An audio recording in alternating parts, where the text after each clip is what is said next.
Hallelujah. Hallelujah. Greet you all in the precious name of our Lord and Savior Jesus Christ. ನಿಮ್ಮೆಲ್ಲರನ್ನು ಯೇಸುವಿನ ನಾಮದಲ್ಲಿ ನಾವು ಸ್ವಾಗತಿಸುತ್ತೇವೆ. Every Saturday we fast and worship. ಪ್ರತಿ ಶನಿವಾರ ನಾವು ಸಭೆಯಾಗಿ ನಾವು ಉಪವಾಸವಿದ್ದು ಆರಾಧನೆ ಮಾಡ್ತೇವೆ. We pray in tongues. ಅನ್ಯ ಭಾಷೆಯಲ್ಲಿ We ಪ್ರಾರ್ಥಿಸುತ್ತೇವೆ. also listen to God's word. ಮತ್ತು ಆವಾಗ ದೇವರ ವಾಕ್ಯವನ್ನು ಕೂಡ ಕೇಳ್ತೇವೆ. I am teaching a series, how God answers our prayer. ನಾನು ಕೆಲವು ವಾರಗಳಿಂದ ಈ ಒಂದು ಬೋಧನೆಯನ್ನು ಕಲಿಸ್ತಾ ಇದ್ದೇನೆ. ಏನಂದ್ರೆ ಹೇಗೆ ದೇವರು ನಮ್ಮ ಪ್ರಾರ್ಥನೆಗಳಿಗೆ ಉತ್ತರ ಕೊಡ್ತಾನೆ. When God answers our prayer, we are very happy. ದೇವರು ನಮ್ಮ ಪ್ರಾರ್ಥನೆಗೆ ಉತ್ತರ ಕೊಟ್ಟಾಗ ನಮ್ಗೆ ಎಷ್ಟೋ ಸಂತೋಷವಾಗ್ತದೆ. When we don't get the answer, we get discouraged, we get disappointed. ಪ್ರಾರ್ಥನೆಗಳಿಗೆ ಉತ್ತರ ಸಿಗ್ಲಿಲ್ಲ ಅಂದ್ರೆ ಅವಾಗ ನಾವು ನಿರಾಶೆ ಒಳಗೆ ಹೋಗ್ತೇವೆ, ನಾವು ದುಃಖಿತರಾಗ್ತೇವೆ. The problem is not with God. ಸಮಸ್ಯೆ ದೇವರೊಟ್ಟಿಗೆ ಇಲ್ಲ. We have to learn the truth. ನಾವು ಸತ್ಯವನ್ನು ಕಲ್ತ್ಕೊಳ್ಬೇಕಾಗಿದೆ. So I started meditating and preparing on this. ಆದ ಕಾರಣ ಈ ವಿಷಯದ ಮೇಲೆ ನಾನು ಧ್ಯಾನ ಮಾಡ್ತಾ ಇದ್ದೆ, ಈ ವಿಷಯದ ಮೇಲೆ ಬೋಧಿಸುವುದಕ್ಕೆ ಸಿದ್ಧ ಮಾಡ್ತಾ ಇದ್ದೆ. Please turn your Bible to Gospel according to John 15th chapter verse 7. ನಿಮ್ಮ ಬೈಬಲ್ಗಳನ್ನು ಯೋಹಾನನ್ ಬರೆದ ಸುವಾರ್ತೆಗೆ ತಿರುಗಿಸಿ 15ನೇ ಅಧ್ಯಾಯ 7ನೇ ವಾಕ್ಯ. If you abide in me and my words abide in you, you shall ask what you will and it shall be done unto you. ಯೋಹಾನ 15:7 ನೀವು ನನ್ನಲ್ಲಿಯೂ ನನ್ನ ವಾಕ್ಯಗಳು ನಿಮ್ಮಲ್ಲಿಯೂ ನೆಲೆಗೊಂಡಿದ್ದರೆ ಏನು ಬೇಕಾದರೂ ಬೇಡಿಕೊಳ್ಳಿರಿ, ಅದು ನಿಮಗೆ ದೊರೆಯುವುದು. Here Jesus gives you the assurance. ಇಲ್ಲಿ ಯೇಸು ಸ್ವಾಮಿ ನಿಮಗೆ ಒಂದು ಖಚಿತತೆ ಕೊಡ್ತಾ ಇದ್ದಾನೆ. If you abide in me means if you are born again, if you are in Christ.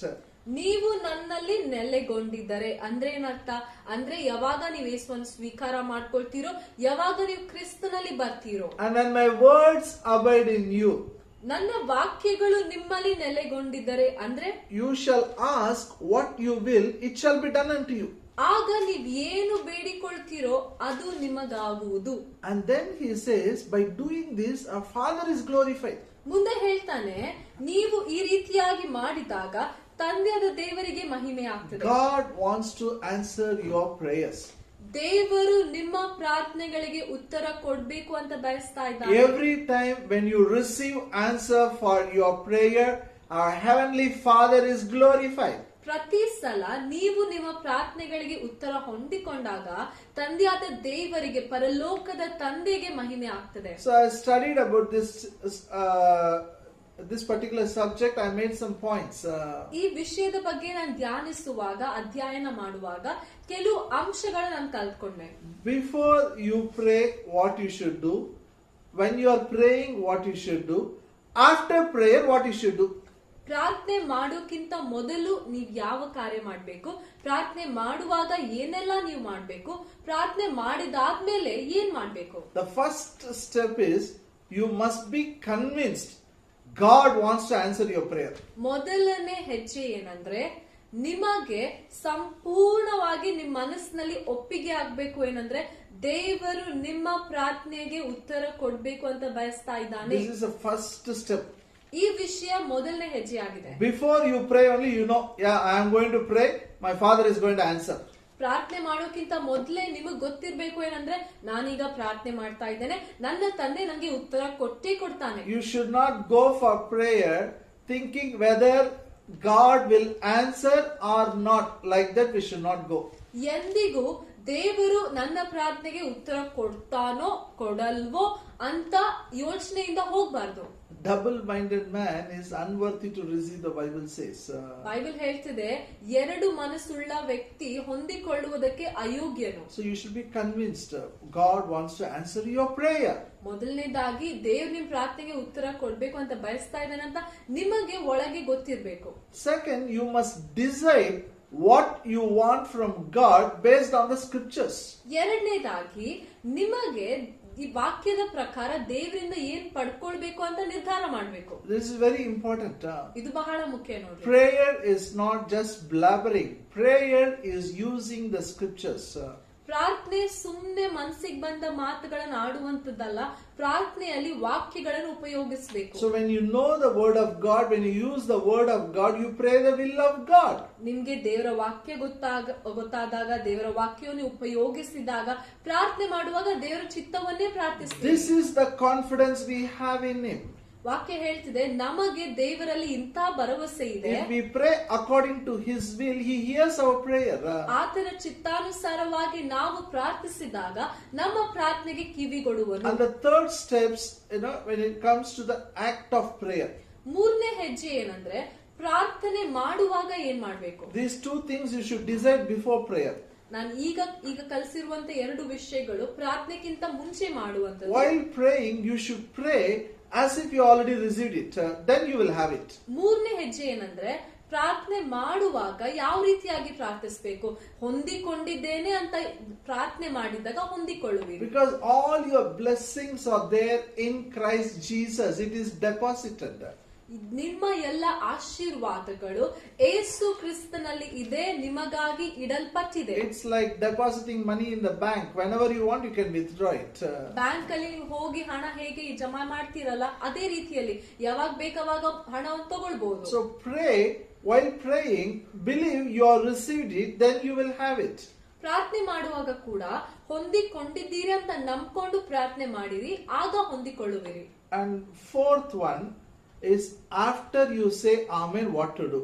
ನಾಲ್ಕನೇದಾಗಿ, ನೀವು ಪ್ರಾರ್ಥನೆ ಮಾಡಿ ಕೊನೆ ಮಾಡ್ಮೇಲೆ ಆಮೇನ್ ಹೇಳಿದ ಮೇಲೆ ಏನ್ ಮಾಡ್ಬೇಕು?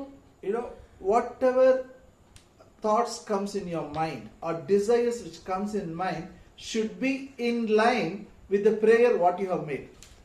ಪ್ರಾರ್ಥನೆ ಮಾಡಿದ್ಮೇಲೆ ನಿಮ್ಮ ಮನಸ್ಸಿನಲ್ಲಿ ಯಾವ ಯಾವ ಯೋಚನೆಗಳು ಬರ್ತಾವೋ, ಯಾವ ಯಾವ ಆಸೆಗಳು ಬರ್ತಾವಲ್ಲ, ಅದೆಲ್ಲವೂ ದೇವರ ವಾಕ್ಯಕ್ಕೆ ಸರಿಯಾಗಿ ನೀವು ಮಾಡಿರುವ ಪ್ರಾರ್ಥನೆಗೆ ಅನುಗುಣವಾಗಿ ಇರಬೇಕು. You should not encourage fear, doubt and worry. ನೀವು ಎಂದಿಗೂ ಭಯಕ್ಕೆ, ಸಂಶಯಕ್ಕೆ, ಚಿಂತೆಗೆ ಅನುಮತಿ ಕೊಡಬಾರದು. And fifth one is very important. ಐದನೇ ಹೆಜ್ಜೆ ಹೇಳ್ತಾ ಇದ್ದೇನೆ, ಬಹಳ ಮುಖ್ಯವಾಗಿದೆ. I have been teaching this particular subject of fifth one for quite few weeks. ಈ ಐದನೇ ಹೆಜ್ಜೆ ಬಗ್ಗೆ ನಾನು ಕೆಲವು ವಾರಗಳಿಂದ ಕಲಿಸ್ತಾ ಇದ್ದೇನೆ. You have to protect your faith. You have to guard your faith. ನೀವು ನಿಮ್ಮ ನಂಬಿಕೆಯನ್ನು ಕಾಪಾಡಿಕೊಳ್ಳಬೇಕು. Hallelujah. Hallelujah. The faith what you have is God-given faith. ನಿಮ್ಮಲ್ಲಿ ಇರುವಂತ ನಂಬಿಕೆ ದೇವರಿಂದ ಕೊಡಲ್ಪಟ್ಟ ನಂಬಿಕೆ ಆಗಿದೆ. The faith what you have in you is supernatural faith. ನಿಮ್ಮಲ್ಲಿ ಇರುವಂತ ನಂಬಿಕೆಯು ಅನೈಸರ್ಗಿಕವಾಗಿರುವಂತ ನಂಬಿಕೆ ಆಗಿದೆ. This will produce supernatural miracle. ಈ ನಂಬಿಕೆ ಅನೈಸರ್ಗಿಕವಾಗಿರುವಂತ ಅದ್ಭುತಗಳನ್ನು ನಡೆಸುತ್ತದೆ. So you have one duty to do. ನಿಮಗೆ ಮಾಡುವುದಕ್ಕಾಗಿ ಒಂದು ಕೆಲಸ ಇದೆ. After you finish prayer, you are going to get a result for your prayer. That time gap you have to guard your faith. ನೀವು ಪ್ರಾರ್ಥನೆ ಮಾಡಿದ್ಮೇಲೆ ನಿಮ್ಮ ಪ್ರಾರ್ಥನೆಗೆ ಉತ್ತರ ಹೊಂದ್ಕೊಳ್ಬೇಕಲ್ಲ, ಅದರ ನಡುವೆ ನೀವು ನಿಮ್ಮ ನಂಬಿಕೆಯನ್ನು ಕಾಪಾಡಿಕೊಳ್ಳಬೇಕು. How to guard your faith? ನಂಬಿಕೆಯನ್ನು ಹೇಗೆ ಕಾಪಾಡಿಕೊಳ್ಳಬೇಕು? So many illustrations I gave. ನಾನು ಅನೇಕ ಉದಾಹರಣೆಗಳನ್ನು ಕೊಟ್ಟು ಕಲಿಸಿದ್ದೇನೆ. Please turn your Bible to book of Hebrews. ಇವಾಗ ನಿಮ್ಮ ಬೈಬಲ್ ಅನ್ನು ಇಬ್ರಿಯರಿಗೆ ಬರೆದ ಪತ್ರಿಕೆಗೆ ತಿರುಗಿಸಿ. Hebrews 6th chapter verse 12. ಇಬ್ರಿಯರಿಗೆ ಬರೆದ ಪತ್ರಿಕೆ 6ನೇ ಅಧ್ಯಾಯ 12ನೇ ವಾಕ್ಯ. That you be not slothful, but followers of them who through faith and patience inherit the promises. ನೀವು ಮಂದಮತಿಗಳಾಗಿರದೆ ಯಾರು ವಾಗ್ದಾನಗಳನ್ನು ನಂಬಿ ಅವುಗಳ ಫಲಕ್ಕೋಸ್ಕರ ಬಹು ದಿವಸಗಳವರೆಗೂ ಕಾದಿದ್ದು ಆ ಫಲವನ್ನು ಹೊಂದುತ್ತಾರೋ ಅವರನ್ನು ಅನುಸರಿಸುವವರಾಗಬೇಕೆಂದು ಕೋರುತ್ತೇನೆ. Hallelujah. So after you say amen, you should not be lazy. ನೀವು ಪ್ರಾರ್ಥನೆ ಮಾಡಿ ಆಮೇನ್ ಅಂತ ಹೇಳಿದಾಗ ಸೋಮಾರಿಗಳಾಗಿರಬಾರದು. You have to find out the heroes of faith. ನಂಬಿಕೆಯ ಯಾವ ಯಾವ ನಾಯಕರಿದ್ದಾರೋ ಅವರನ್ನು ನೀವು ಗುರುತಿಸಿ ಓದ್ಬೇಕು. You have to imitate them. ಅವರ ಪ್ರಕಾರವೇ ಮಾಡಬೇಕು. Because here it says, you have to, by faith and patience, they have inherited the promise. ಏನ್ ಹೇಳ್ತಾ ಇದೆ? ಆ ಜನರು ನಂಬಿಕೆ ಮತ್ತು ವಾಗ್ದಾನಗಳನ್ನು ನಂಬಿ ಅದರ ಮೂಲಕ ಅವರು ವಾಗ್ದಾನಗಳನ್ನು ಸ್ವೀಕಾರ ಮಾಡಿದ್ದಾರೆ. Patience is very important to protect your faith. ನಿಮ್ಮ ನಂಬಿಕೆಯನ್ನು ಕಾಪಾಡಿಕೊಳ್ಬೇಕಾದ್ರೆ ತಾಳ್ಮೆ ಬಹಳ ಮುಖ್ಯ. And patience is a fruit of the Spirit. ಮತ್ತು ತಾಳ್ಮೆಯು ಪವಿತ್ರಾತ್ಮನ ಫಲವಾಗಿದೆ. You have it, my friend. ತಾಳ್ಮೆ ಎನ್ನುವ ಫಲ ನಿಮ್ಮೊಳಗಡೆ ಇದೆ. And here next verse it says, verse 13. ಮುಂದಿನ ವಾಕ್ಯ ನೋಡೋಣ. It talks about how God made promise to Abraham. ಈ ವಾಕ್ಯದಲ್ಲಿ ದೇವರು ಅಬ್ರಹಾಮನಿಗೆ ವಾಗ್ದಾನವನ್ನು ಹೇಗೆ ಮಾಡಿದನಂತ Verse 13 and 14. ನಾವು ಓದೋಣ 13-14. When God made promise to Abraham, because he could swear by no greater, he swore by himself, saying, surely blessing I will bless you, multiplying I will multiply you. 13-14. ದೇವರು ಅಬ್ರಹಾಮನಿಗೆ ವಾಗ್ದಾನ ಮಾಡಿದಾಗ ತನಗಿಂತ ಹೆಚ್ಚಿನವನ ಆಣೆ ಇಡುವುದಕ್ಕಾಗದೆ ಇದ್ದದರಿಂದ ತನ್ನ ಆಣೆ ಇಟ್ಟು ನಿಜವಾಗಿ ನಿನ್ನನ್ನು ಆಶೀರ್ವದಿಸುವೆನು, ನಿನ್ನನ್ನು ಹೆಚ್ಚಿಸುವೆನು ಎಂದು ಹೇಳಿದನಷ್ಟೇ. God made a oath here, swearing. ಇಲ್ಲಿ ನೋಡ್ರಿ, ದೇವರು ಅಬ್ರಹಾಮನಿಗೆ ಒಂದು ವಾಗ್ದಾನ ಆಣೆಯನ್ನು ಮಾಡಿದನು. And there was no one to swear, so he swore by himself. ಯಾರು ಬೇರೆ ಯಾವ ಜನರ ಮೇಲೆ ಆಣೆ ಇಡಕ್ಕಾಗ್ಲಿಲ್ಲ, ಆದ ಕಾರಣ ತನ್ನ ಮೇಲೆ ಆಣೆ ಇಟ್ಟು ಆತನು ವಾಗ್ದಾನ. Surely blessing I will bless you, multiplying I will multiply you. ಆತನು ಹೇಳ್ತಾ ಇದ್ದಾನೆ, ನಿಜವಾಗಿ ನಿನ್ನನ್ನು ಆಶೀರ್ವದಿಸ್ತೇನೆ, ನಿನ್ನನ್ನು ಹೆಚ್ಚಿಸ್ತೇನೆ. This is God's part. ಈ ಭಾಗ ದೇವರದಾಗಿದೆ. What is Abraham's part? ಅಬ್ರಹಾಮನ ಭಾಗ ಏನು? Verse 15 it says, and so after he had patiently endured, he obtained the promise. 15ನೇ ವಾಕ್ಯ ಹೇಳ್ತಿದೆ, ಆ ವಾಗ್ದಾನದ ಫಲಕ್ಕೋಸ್ಕರ ಅಬ್ರಹಾಮನು ಬಹು ದಿವಸ ಕಾದುಕೊಂಡಿದ್ದು ಆ ಫಲವನ್ನು ದೇವರು ಹೇಳಿದ ಹಾಗೆಯೇ ಹೊಂದಿದನು. We have to imitate the heroes of faith. ನಂಬಿಕೆಯ ನಾಯಕರಂತೆ ನಾವು ಮಾಡಬೇಕು. How Abraham obtained the promise patiently, like that you have to inherit all the promises patiently. ಅಬ್ರಹಾಮನು ಹೇಗೆ ತನ್ನ ವಾಗ್ದಾನವನ್ನು ತಾಳ್ಮೆಯಿಂದ ಕಾದುಕೊಂಡು ಆತನು ಹೊಂದಿಕೊಂಡನು, ಅದೇ ರೀತಿಯಲ್ಲಿ ನೀವು ಕೂಡ ನಿಮ್ಮ ವಾಗ್ದಾನಗಳನ್ನು ತಾಳ್ಮೆಯಿಂದ ಹೊಂದಿಕೊಳ್ಳಬೇಕು. What made him to be patient? That's very important. ಅಬ್ರಹಾಮನು ಹೇಗೆ ತಾಳ್ಮೆಯಿಂದ ಇರುವುದಕ್ಕೆ ಆಯ್ತು? ಯಾವ ವಿಷಯ ಆತನಿಗೆ ಮಾಡಿತು? How can a man be patient when he doesn't have a child for so many years? ಎಷ್ಟೊಂದು ವರ್ಷಗಳಿಂದ ಒಬ್ಬ ವ್ಯಕ್ತಿಗೆ ಮಕ್ಕಳೇ ಇಲ್ಲ ಅಂದ್ರೆ ಆತನು ಹೇಗೆ ತಾಳ್ಮೆಯಿಂದ ವಾಗ್ದಾನವನ್ನು ನೋಡಬಹುದು? The reason for his patience is ಅಬ್ರಹಾಮನ ತಾಳ್ಮೆಗೆ ಇರುವಂತ ಕಾರಣ ಏನಂದ್ರೆ, let me read for you verse 17, verse 16 and 17. 16-17 ಓದ್ಕೊಳ್ಳೋಣ. For men verily swear by the greater, and an oath for confirmation is to them an end of all strife, wherein God willing more abundant to show unto the heirs of promise the immutability of his counsel, confirmed it by an oath. 16-17 ಮನುಷ್ಯರು ತಮಗಿಂತ ಹೆಚ್ಚಿನವನ ಆಣೆ ಇಡುತ್ತಾರಷ್ಟೇ, ಮಾತಿಗೆ ಆಣೆ ಇಟ್ಟು ಸ್ಥಿರಪಡಿಸಿದ ಮೇಲೆ ಅವರೊಳಗೆ ವಿವಾದವೇನೂ ಇರುವುದಿಲ್ಲ. ಹಾಗೆಯೇ ದೇವರು ತನ್ನ ಸಂಕಲ್ಪವು ನಿಶ್ಚಲವಾದದ್ದೆಂಬುದನ್ನು ವಾಗ್ದಾನದ ಫಲಕ್ಕೆ ಬಾಧ್ಯರಾಗುವವರಿಗೆ ಬಹು ಸ್ಪಷ್ಟವಾಗಿ ತೋರಿಸಬೇಕೆಂದು ಆಣೆ ಇಟ್ಟು ತನ್ನ ಮಾತನ್ನು ಸ್ಥಿರಪಡಿಸಿದನು. Let me explain it. ಈ ಮಾತನ್ನು ನಾನು ಅಲ್ಲಿ ವಿವರಿಸ್ತೇನೆ. So you have to just observe how in Abraham's times they made a covenant. ನಾವು ಈ ಮಾತನ್ನು ಅರ್ಥ ಮಾಡ್ಕೊಳ್ಳೋಣ, ಹೇಗೆ ಅಬ್ರಹಾಮನ ಕಾಲದಲ್ಲಿ ಒಡಂಬಡಿಕೆ ಮಾಡ್ತಾ ಇದ್ರು. Always they'll kill an animal, they'll stand between the two pieces and make a promise to each other. ಆ ದಿನಗಳಲ್ಲಿ ಅವರು ಒಂದು ಪ್ರಾಣಿಯನ್ನು ಅಲ್ಲಿ ಸಾಯಿಸಿ ಆ ಒಂದು ಪ್ರಾಣಿಯ ರಕ್ತದ ನಡುವೆ ಎರಡು ಕಡೆಗೆ ನಿಂತ್ಕೊಂಡು ಆಮೇಲೆ ಅಲ್ಲಿ ಮಾತುಗಳನ್ನು ಕೊಡ್ತಾ ಇದ್ರು. They make an oath in between that killed animal.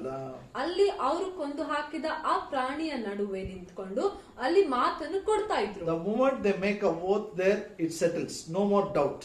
ಅವರು ಒಂದ್ಸಲ ಆ ಸ್ಥಳದಲ್ಲಿ ಮಾತು ಕೊಟ್ರೆ ಯಾವುದೇ ಸಂಶಯ ಇಲ್ಲ, ಆ ಕೆಲಸ ಮುಗ್ದೋಯ್ತು. The moment they make a oath there, it's end of all strife, no more fighting. ಯಾವ ಕ್ಷಣ ಅವರು ವಾಗ್ದಾನ ಮಾಡ್ತಾರೋ ಆಮೇಲೆ ಜಗಳ ಆಡುವುದಿಲ್ಲ, ಯಾವುದೇ ಜಗಳಕ್ಕೆ ಕಾರಣವಿಲ್ಲ. So God made something like that. ಆ ರೀತಿಯಲ್ಲಿಯೇ ದೇವರು ಒಂದು ಕಾರ್ಯ ಮಾಡಿದರು. Made him to kill the animal. ಅಲ್ಲಿ ಒಂದು ಪ್ರಾಣಿಯನ್ನು ಆತನು ಸಾಯಿಸುವಂತೆ ಮಾಡಿ, And Bible says God was moving in between.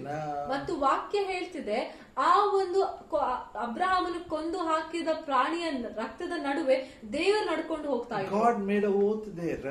ಆ ಸ್ಥಳದಲ್ಲಿ ದೇವರು ತಾನೇ ಒಂದು ವಾಗ್ದಾನ ಮಾಡಿದರು. Surely in blessing I will bless you, in multiplying I will multiply you. ನಿಜವಾಗಿಯೂ ನಿನ್ನನ್ನು ಆಶೀರ್ವದಿಸುತ್ತೇನೆ, ಹೆಚ್ಚಿಸುತ್ತೇನೆ. But here verse 17 it says God wants, that is Abraham's story. It is talking about us. Verse 17 is talking about us. 17ನೇ ವಾಕ್ಯದಲ್ಲಿ ನಮ್ಮ ಬಗ್ಗೆ ಮಾತಾಡ್ತಾ ಇದೆ. God wants us to know that we are the heirs of promise. How promise keeping God he is. 17ನೇ ವಾಕ್ಯದಲ್ಲಿ ಹೇಳ್ತಾ ಇದೆ, ದೇವರು ಬಯಸ್ತಾರೆ ನಾವು ಕೂಡ ಅದನ್ನು ತಿಳ್ಕೊಳ್ಬೇಕು. ನಾವು ವಾಗ್ದಾನಕ್ಕೆ ವಾರಸುಗಳಾಗಿದ್ದೇವೆ. ಆತನು ವಾಗ್ದಾನಗಳನ್ನು ಇಟ್ಟುಕೊಳ್ಳುವಂತ ದೇವರಾಗಿದ್ದಾನೆ. He wants us to know it. What he makes a oath, how he confirms it by oath. ಆತನು ದೇವರು ಯಾವ ವಾಗ್ದಾನ ಮಾಡ್ತಾನೋ ತನ್ನ ವಾಗ್ದಾನವನ್ನು ಯಾವ ರೀತಿಯಾಗಿ ಪೂರ್ತಿ ಮಾಡ್ತಾನೆ ಅಂತ ನಾವು ಅರ್ಥ ಮಾಡ್ಕೊಳ್ಬೇಕು ಅಂತ ದೇವರು ಬಯಸ್ತಾರೆ. That's why it says he wants us to know the immutability of his counsel.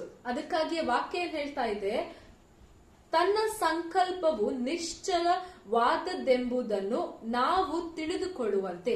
What he promised can never be changed. Times will change, seasons will change, that will come to pass. ಇದರ ಅರ್ಥ ಏನಂದ್ರೆ ಅದು ಎಂದಿಗೂ ಬದಲಾಗುವುದಿಲ್ಲ. ಕಾಲಗಳು ಬದಲಾಗಬಹುದು, ಅಲ್ಲಿ ಎಷ್ಟೊಂದು ವರ್ಷಗಳು ಹೋಗಬಹುದು, ಆದ್ರೂ ಯಾವ ವಾಗ್ದಾನ ದೇವರು ಮಾಡಿದ್ದಾನೋ ಅದು ಬದಲಾಗುವುದಿಲ್ಲ. For Abraham, God killed an animal, made him to kill the animal and made a promise there. ಅಬ್ರಹಾಮನಿಗಾಗಿ ವಾಗ್ದಾನ ಮಾಡ್ಬೇಕಾದ್ರೆ ದೇವರು ಅಬ್ರಹಾಮನಿಗೆ ಒಂದು ಪ್ರಾಣಿಯನ್ನು ಕೊಲ್ಲು, ಅದರ ನಡುವೆ ರಕ್ತದ ನಡುವೆ ನಾನು ವಾಗ್ದಾನ ಮಾಡ್ತೀನಿ ಅಂತ ಹೇಳಿದ್ರು. For you and me, ನಿಮ್ಗಾಗಿ ನಮಗಾಗಿ the Lamb of God was slain. ಅಲ್ಲಿ ದೇವ ಕುಮಾರನೇ ನಮಗಾಗಿ ಶಿಲುಬೆಯ ಮೇಲೆ ಆತನು ಸತ್ತ. On the cross his own son was crucified. ಶಿಲುಬೆಯ ಮೇಲೆ ತನ್ನ ಸ್ವಂತ ಮಗನು ಆತನು ಏರಿದನು. God confirmed it by his oath. ದೇವರು ಆ ಕಾಲದಲ್ಲಿ ಆ ಸಮಯದಲ್ಲಿ ತನ್ನ ವಾಗ್ದಾನದ ಮೂಲಕ ಅದನ್ನು ಆತನು ಸಾಬೀತುಪಡಿಸಿದನು. Every promise which comes from the cross is unchangeable. Seasons doesn't change us. It will come to pass. ಶಿಲುಬೆಯ ಮೂಲಕ ಬಂದಿರುವ ಎಲ್ಲಾ ವಾಗ್ದಾನಗಳು ಅದು ಎಂದಿಗೂ ಬದಲಾಗುವುದಿಲ್ಲ. ಕಾಲಗಳು ಬದಲಾದರೂ ಆ ವಾಗ್ದಾನಗಳು ಬದಲಾಗುವುದಿಲ್ಲ. Then verse 18. 18ನೇ ವಾಕ್ಯ ನೋಡೋಣ. That by two immutable things in which it was impossible for God to lie, we might have a strong consolation who have fled for refuge, to lay hold upon the hope set before us. ಆಶ್ರಯವನ್ನು ಹೊಂದಬೇಕೆಂದು ಓಡಿ ಬಂದು ನಮ್ಮ ಮುಂದೆ ಇಟ್ಟಿರುವ ನಿರೀಕ್ಷೆಯನ್ನು ಹಿಡಿದುಕೊಂಡವರಾದ ನಮಗೆ ಎರಡು ನಿಶ್ಚಲವಾದ ಆಧಾರಗಳು ಇರುವ ಕಾರಣ ಬಲವಾದ ಧೈರ್ಯ ಉಂಟಾಯಿತು. Hallelujah. Hallelujah. Two immutable things. ಎರಡು ನಿಶ್ಚಲವಾದ ಆಧಾರಗಳು. Say in English, two immutable things. ಕನ್ನಡದಲ್ಲಿ ಹೇಳ್ರಿ, ಎರಡು ನಿಶ್ಚಲವಾದ ಆಧಾರಗಳು. This gives you assurance. God cannot tell lie. ಈ ವಿಷಯಗಳು ಆಧಾರವಾಗಿವೆ. ನಮಗೆ ಒಂದು ಖಚಿತತೆ ಕೊಡ್ತದೆ ಏನಂದ್ರೆ ದೇವರು ಸುಳ್ಳಾಡುವುದಿಲ್ಲ. This gives you hope. ಈ ವಿಷಯ ನಿಮಗೆ ನಿರೀಕ್ಷೆಯನ್ನು ಕೊಡ್ತದೆ. What are the two immutable things? ಯಾವ ಎರಡು ವಿಷಯಗಳಾಗಿವೆ ಆಧಾರಗಳಾಗಿ? Number one, ಮೊದಲನೇದು is the word of God. ದೇವರ ವಾಕ್ಯ. Number two, ಎರಡನೇದು is the oath. ಆತನು ಕೊಟ್ಟಿರುವಂತ ವಾಗ್ದಾನ. Hallelujah. Hallelujah. Word of God and God's oath are the two immutable things, gives us the hope. ಮೊದಲನೇದು ದೇವರ ವಾಕ್ಯ, ಎರಡನೇದು ದೇವರು ಕೊಟ್ಟಿರುವಂತ ಮಾತು, ಆತನ ವಾಗ್ದಾನ. ಈ ಎರಡು ವಿಷಯಗಳು ನಿಶ್ಚಲವಾದ ಆಧಾರಗಳು. The time you say Amen after prayer, the time you are going to receive it, maybe you are praying for years or months or days, there's going to be a time. This time it's very important. Two immutable things will help you not to get discouraged. It will help you to protect your faith. That is the word of God and the oath. ನೀವು ಪ್ರಾರ್ಥನೆ ಮಾಡಿದ್ಮೇಲೆ ನೀವು ಅದ್ಭುತವನ್ನು ಹೊಂದುವವರೆಗೆ ಆ ಕಾಲ, ಆ ನಡುವೆ ಇರುವಂತ ಕಾಲ, ಅದು ದಿನಗಳಾಗಿರ್ಬೋದು, ತಿಂಗಳುಗಳಾಗಿರ್ಬೋದು, ವರ್ಷಗಳಾಗಿರ್ಬೋದು, ಆದ್ರೆ ಆ ಕಾಲದಲ್ಲಿ 2 ನಿಶ್ಚಲವಾದ ವಿಷಯಗಳು, ದೇವರ ವಾಕ್ಯ, ದೇವರು ಕೊಟ್ಟಿರುವಂತ ಮಾತು ನಿಮಗೆ ಸಹಾಯ ಮಾಡ್ತದೆ. And it gives you hope. ಮತ್ತು ಆ ವಿಷಯಗಳು ನಿಮಗೆ ನಿರೀಕ್ಷೆಯನ್ನು ಕೊಡ್ತದೆ. How this hope is going to help you? ಈ ನಿರೀಕ್ಷೆ ಯಾವ ರೀತಿಯಾಗಿ ಸಹಾಯ ಮಾಡ್ತದೆ? Next verse. ಮುಂದಿನ ವಾಕ್ಯ, Verse 19. 19ನೇ ವಾಕ್ಯ. Which hope we have as an anchor of the soul, both sure and steadfast, and which entered into that within the veil.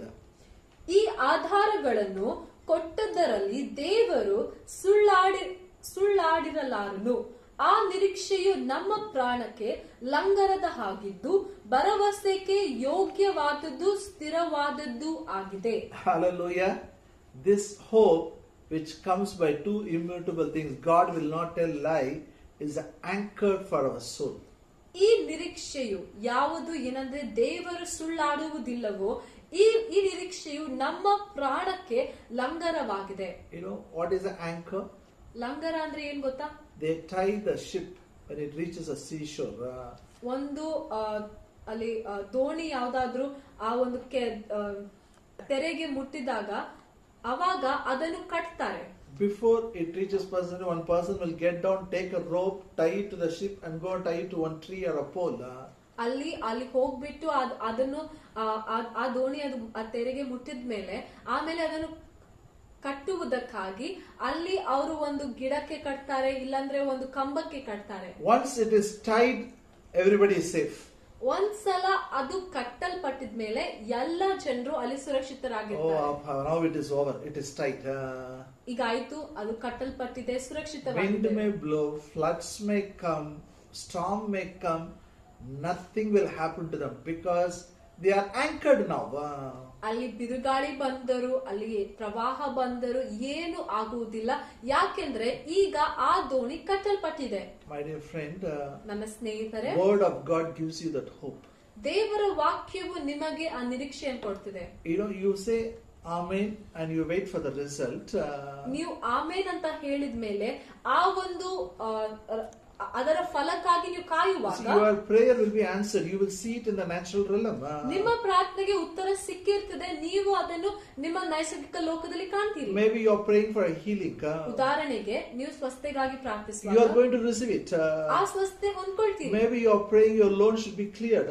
ಬಹುಶಃ ನೀವು ಪ್ರಾರ್ಥನೆ ಮಾಡ್ತಾ ಇದ್ದೀರಿ ನಿಮ್ಮ ಸಾಲಗಳು ತೀರಿಸಲ್ಪಡಬೇಕು It's ಅಂತ. going to be answered. It's going to be cleared. Debts are going to be cancelled. ನಿಮ್ಮ ಪ್ರಾರ್ಥನೆಗೆ ಉತ್ತರ ಸಿಗ್ತದೆ, ನಿಮ್ಮ ಸಾಲಗಳು ತೀರಲ್ಪಡ್ತದೆ. And that duration, ಆ ಕಾಲದಲ್ಲಿ you should not get doubt. ನಿಮಗೆ ಯಾವುದೇ ಸಂಶಯ You ಬರಬಾರದು. should spend time with the word of God. ದೇವರ ವಾಕ್ಯದೊಟ್ಟಿಗೆ ಸಮಯ And ಕಳಿಬೇಕು. the Bible says, Bible ಹೇಳ್ತದೆ, Romans 15:4 says, Scripture gives us hope. ರೋಮ 15ನೇ ಅಧ್ಯಾಯ 4ನೇ ವಾಕ್ಯ ಹೇಳ್ತದೆ, ವಾಕ್ಯವು ನಮಗೆ ನಿರೀಕ್ಷೆಯನ್ನು ಕೊಡ್ತದೆ. So after prayer also you should spend time with the Bible. ಪ್ರಾರ್ಥನೆ ಮಾಡಿದಾದ್ಮೇಲೂ ಕೂಡ ನೀವು ದೇವರ ವಾಕ್ಯ ಒಟ್ಟಿಗೆ ಸಮಯ ಕಳಿಬೇಕು. Whether you see it or not, still you have to hope. ನಿಮ್ ಕಣ್ಣಿಗೆ ಕಾಣ್ಲಿ ಕಾಣದೇ ಇರ್ಲಿ, ಆದ್ರೂ ನೀವು ನಿರೀಕ್ಷಿಸಬೇಕು. Floods may come, winds may blow, storm may hit you. ಪ್ರವಾಹಗಳು ಬರ್ಬೋದು, ಬಿರುಗಾಳಿ ಬರ್ಬೋದು, ಏನಾದ್ರೂ ನಿಮ್ಗೆ ಹೊಡೆದ್ರು ಕೂಡ, But that hope what you got through the word of God keeps you steady and steadfast. ನಿಮಗೆ ದೇವರ ವಾಕ್ಯದ ಮೂಲಕ ಸಿಕ್ಕಿರುವ ನಿರೀಕ್ಷೆ ಅಲ್ಲಿ ಸ್ಥಿರವಾಗಿ ಇರ್ತದೆ. And this hope protects your faith. ಈ ನಿರೀಕ್ಷೆ ನಿಮ್ಮ ನಂಬಿಕೆಯನ್ನು ಕಾಪಾಡ್ತದೆ. Hallelujah. Hallelujah. I'll teach you next week again the same subject. ಇದೇ ವಿಷಯವನ್ನು ಮುಂದಿನ ವಾರ ಕೂಡ ಕಲಿಸ್ತೇನೆ. And tomorrow is Sunday. All of you should get ready and worship. ನಾಳೆ ರವಿವಾರವಾಗಿದೆ, ನೀವೆಲ್ಲರೂ ಸಿದ್ಧರಾಗಿರಿ, ಎಲ್ಲರೂ ಸೇರಿ ನಾವು ಆರಾಧನೆ ಮಾಡೋಣ. Shall we close our eyes? ನಾವೆಲ್ಲರೂ ನಮ್ಮ ಕಣ್ಣುಗಳನ್ನು ಮುಚ್ಚಿಕೊಳ್ಳೋಣ, Pray. ಪ್ರಾರ್ಥನೆ ಮಾಡೋಣ. Father, I pray in the name of Jesus. ಅಪ್ಪ ತಂದೆ ಯೇಸುವಿನ ನಾಮದಲ್ಲಿ ನಾವು I ಪ್ರಾರ್ಥಿಸ್ತೇವೆ. pray for all these precious people, all their prayers will be answered. ಈ ಎಲ್ಲಾ ವಿಶೇಷ ಜನರಿಗಾಗಿ ನಾನು ಪ್ರಾರ್ಥಿಸ್ತೇನೆ, ಇವರ ಎಲ್ಲಾ ಪ್ರಾರ್ಥನೆಗಳು ಉತ್ತರಿಸಲ್ಪಡ್ತವೆ. I pray, Lord, they will understand how to pray. ನಾನು ಪ್ರಾರ್ಥಿಸ್ತೇನೆ ಈ ಜನರು ಯಾವ ರೀತಿಯಾಗಿ ಪ್ರಾರ್ಥನೆ ಮಾಡಬೇಕು ಅಂತ They ಕಲ್ತ್ಕೊಳ್ಳಲಿ. will protect their faith, they will guard their faith. ತಮ್ಮ ನಂಬಿಕೆಯನ್ನು ಅವರು ಕಾಪಾಡಲಿ, ಸುರಕ್ಷಿತವಾಗಿ ಇಡಲಿ. Thank you, your word gives us a hope. ನಿಮ್ಮ ವಾಕ್ಯವು ನಮಗೆ ನಿರೀಕ್ಷೆಯನ್ನು ಕೊಡ್ತಿದೆ. Thank you for your oath, thank you for your promises, thank you for the word of God. ನೀನು ಮಾತನ್ನು ಕೊಟ್ಟಿದ್ದಿ, ನೀನು ವಾಗ್ದಾನವನ್ನು ಮಾಡಿದ್ದಿ, ನಿನ್ನ ವಾಕ್ಯಕ್ಕಾಗಿ ವಂದನೆ. Thank you, you are not a man to tell lies. ನೀನು ಸುಳ್ಳಾಡುವುದಕ್ಕಾಗಿ ಮನುಷ್ಯನಲ್ಲ, ಅದಕ್ಕಾಗಿ What ವಂದನೆ. you say you will do it. ನೀನು ಹೇಳಿದ್ದನ್ನು ಮಾಡ್ತಿ, ಅದಕ್ಕಾಗಿ Thank ವಂದನೆ. you, you have given us hope as an anchor for our soul. ನಮ್ಮ ಪ್ರಾಣಕ್ಕೆ ಒಂದು ಲಂಗರವಾಗಿ ನಿರೀಕ್ಷೆಯನ್ನು ಕೊಟ್ಟಿದ್ದಕ್ಕಾಗಿ ಸ್ತೋತ್ರ. So that all our prayers will be answered. ನಮ್ಮ ಎಲ್ಲಾ ಪ್ರಾರ್ಥನೆಗಳಿಗೆ ಉತ್ತರ ಸಿಗ್ತದೆ. In ಅದಕ್ಕಾಗಿ Jesus' name we pray. ಯೇಸುವಿನ ನಾಮದಲ್ಲಿ ಪ್ರಾರ್ಥಿಸ್ತೇವೆ. Amen. ಆಮೆನ್.